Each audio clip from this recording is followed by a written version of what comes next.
समूचे इतिहास में आपको एक सरकार नहीं मिलेगी जिसने 750 किसानों को शहीद होने के लिए मजबूर किया हो, जिसने किसानों के रास्ते में कीले गाड़ दी हो, अंदर इस देश के किसान के ट्रैक्टर दफन हो जाए। इस देश के किसान को आपने खालिस्तानी कहा, पाकिस्तानी कहा, 750 किसानों की शहादत हो गई। यहां तक काम नहीं चला, लखीमपुर खीरी के अंदर आपके एक पागलपन बददिमाग आदमी ने किसानों को जीप से रौंद दिया।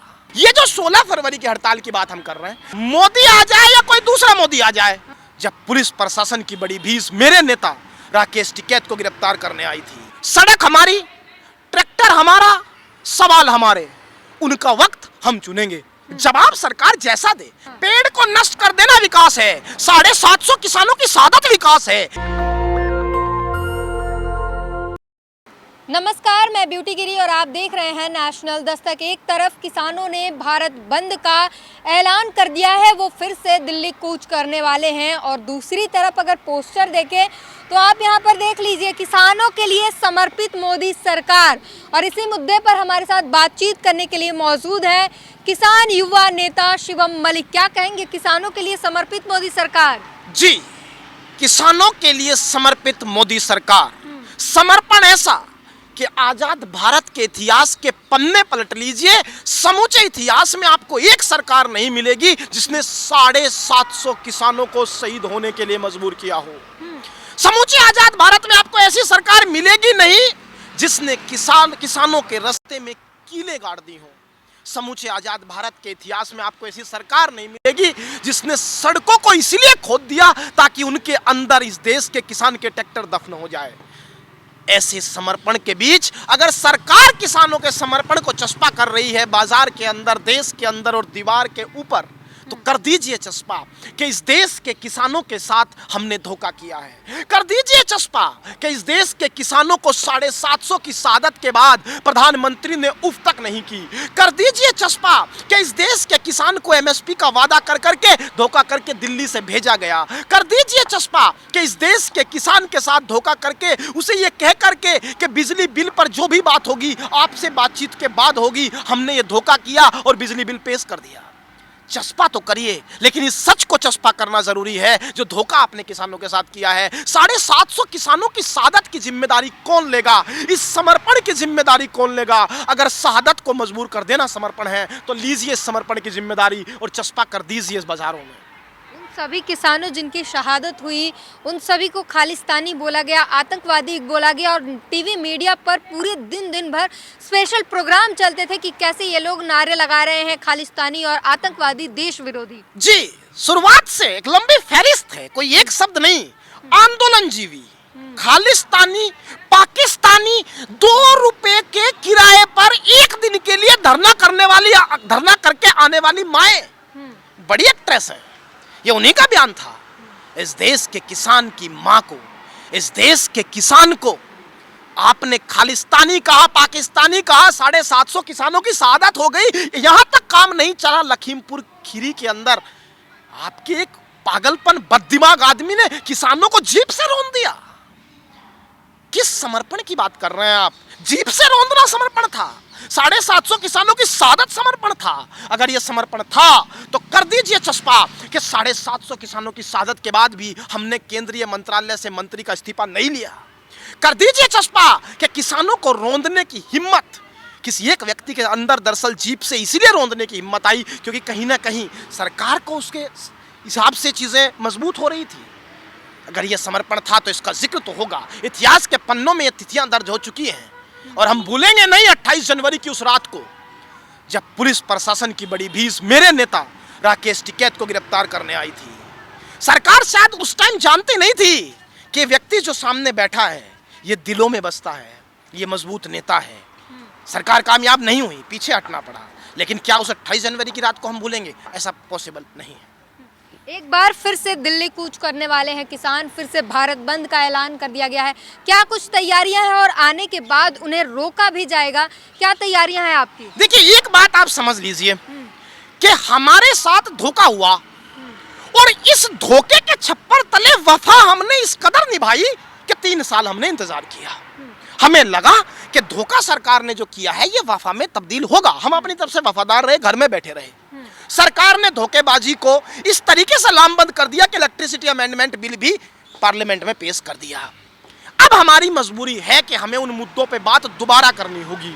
किन मुद्दों पे बात करनी होगी? इस मुद्दे पे बात करनी होगी कि आपने तो एमएसपी के लिए कमेटी बनाने की बात कही थी, आपने तो एमएसपी देने की बात कही थी, और तमाम चीजों को छोड़ दीजिए। प्रधानमंत्री अगर अपना ही भाषण सुन ले, 2014 में प्रधानमंत्री ने कहा कि स्वामीनाथन कमेटी की रिपोर्ट C2+50 के साथ हम इस देश में लागू करेंगे। क्या वो अपना ही वादा भूल गए? किसानों से वादा यह किया गया था कि एमएसपी कमेटी के बाद एमएसपी पर चर्चा होगी। कोई चर्चा इस देश में एमएसपी पर नहीं हो रही है। किसान इस देश में आत्महत्या कब तक करेगा, इसे पूछने हम दोबारा आएंगे।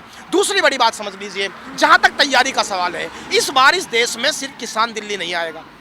ये जो 16 फरवरी की हड़ताल की बात हम कर रहे हैं, इसमें बड़ी ट्रेड यूनियंस हमारे साथ हैं, बड़े व्यापारी हमारे साथ हैं, समूचा किसान वर्ग हमारे साथ है। क्योंकि किसानों का ये पैटर्न पहले से रहा कि प्रकृति को किसान से ज्यादा प्यार कोई नहीं कर सकता।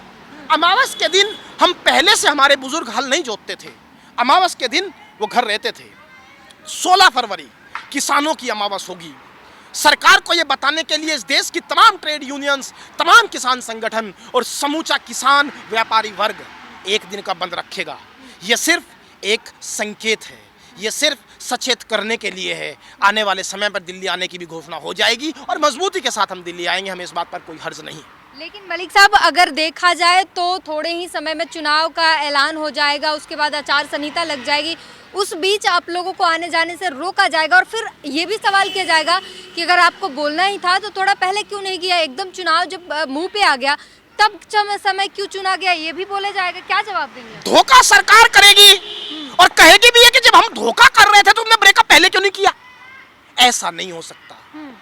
वक्त हम चुनेंगे, सड़क हमारी, ट्रैक्टर हमारा, सवाल हमारे, उनका वक्त हम चुनेंगे। जवाब सरकार जैसा दे। हमें कब नहीं रोका गया? क्या हमें पहले नहीं रोका गया? जब गड्ढे हमारे रास्तों में खोदे गए, क्या गड्ढों के ऊपर से ट्रैक्टर हवाई जहाज बनकर नहीं उड़ा था? क्या दिल्ली की मखमली सड़कों पे 26 जनवरी के अंदर ट्रैक्टर नहीं दौड़ा था? कब नहीं रोका गया? किस सरकार में नहीं रोका गया? रुकावटें हमारी आदत हो चुकी हैं, हम रुकेंगे नहीं। आपका कैमरामैन अगर इस पोस्टर को गौर से दिखा पाए, इस पोस्टर की सेकंड हेडलाइन पढ़िए, किसानों को बिजली आपूर्ति के लिए 1,14,000 किलोमीटर फीडर लाइनों का निर्माण। इसका कड़वा सच पे बात करिए। सरकार ने इलेक्ट्रिसिटी अमेंडमेंट बिल पेश किया लोकसभा में। क्या कहता है बिल? बिल कहता है कि इस बिल का सेक्शन नंबर 42 चेंज कर दिया जाएगा। आज से बिजली बांटने की जिम्मेदारी प्राइवेट सेक्टर के हाथों में दी जाएगी। इतना ही नहीं, बिल के अंदर सेक्शन 14 को बदला गया। क्या कहा गया कि जो लाइनें सरकार ने बिछाई है रहेंगी तो वो सरकारी इस्तेमाल प्राइवेट सेक्टर करेगा। इसका मतलब केंद्र की सरकार क्या ये कहना चाहती है कि पंजाब के अंदर जिस तरीके से बड़ी सब्सिडी 1500 करोड़ के आसपास की सब्सिडी किसानों को बिजली के ऊपर मिलती है, क्या वो खत्म हो जाएगी प्राइवेट सेक्टर पे जाने पर? ऐसा नहीं होगा। सरकार लिख रही है कि 1,14,000 किलोमीटर फीडर लाइनों का निर्माण, लेकिन फिर लोकसभा में बिल आ रही है कि तो प्राइवेट सेक्टर को दे देंगे, बिजली बांटेगा प्राइवेट सेक्टर। होगा क्या? जिस तरह पेट्रोल के अंदर सरकार ने हाथ झाड़ लिया कि ये तो प्राइवेट सेक्टर तय करता है इसके दाम तो रोज, हम क्या करें? क्या कल बिजली पे भी किसान के साथ ऐसा ही होगा? उसे कहा जाएगा बिजली तो महंगी इसलिए क्योंकि प्राइवेट सेक्टर चलाता है। इन सारी चीजों को देश किसान का समझ चुका है और इन सब चीजों को लेकर हम लड़ने आएंगे और हमारे ये मुद्दे आज तक जिंदा हैं। बजट के दौरान निर्मला सीतारमण ने कहा कि 300 यूनिट बिजली फ्री दी जाएगी, उस पर क्या कहेंगे? देखिए, बजट के दौरान सरकार ने एक ऐसा बजट पेश किया जो लोगों को समझ ही नहीं आया। कृषि का जो शेयर था उसको तो आप डाउन कर देंगे और 300 यूनिट का झुंझुना बजाएंगे। आपने कृषि के शेयर को डाउन बजट में क्यों किया? इस बात का जवाब कौन देगा? हालांकि अंतरिम बजट है, इससे उम्मीदें बहुत ज्यादा नहीं थी। इंटरिम बजट से उम्मीदें कभी ज्यादा नहीं होती है, लेकिन तब भी अगर आप सांकात्मक रूप से एक ऐसा मैसेज दे रहे हैं कि हम कृषि के शेयर को घटा रहे हैं, तो ये इस देश में चलेगा नहीं। किसान अपनी लड़ाई हक से लड़ेगा। एक और सवाल पूछूंगी क्योंकि दिल्ली कूच करने वाले हैं, सरकार, अब चुनाव होने वाले, हो सकता है सरकार बदल जाए, कुछ भी हो जाए, तो ये यही कहेंगे कि अब थोड़ा वेट कर लो, सरकार, नई सरकार आने दो, उसके बाद मामला देखा जाएगा। देखिए, सरकार नए कपड़े पहन के आ सकती है, नई तो नहीं आएगी, क्योंकि इनसे पहले उम्मीद है कि बीजेपी ही आएगी, मोदी आएंगे। हम क्या कह रहे हैं? मोदी आ जाए या कोई दूसरा मोदी आ जाए, जो पहले सरकारें थी हमने वो भी देखी है।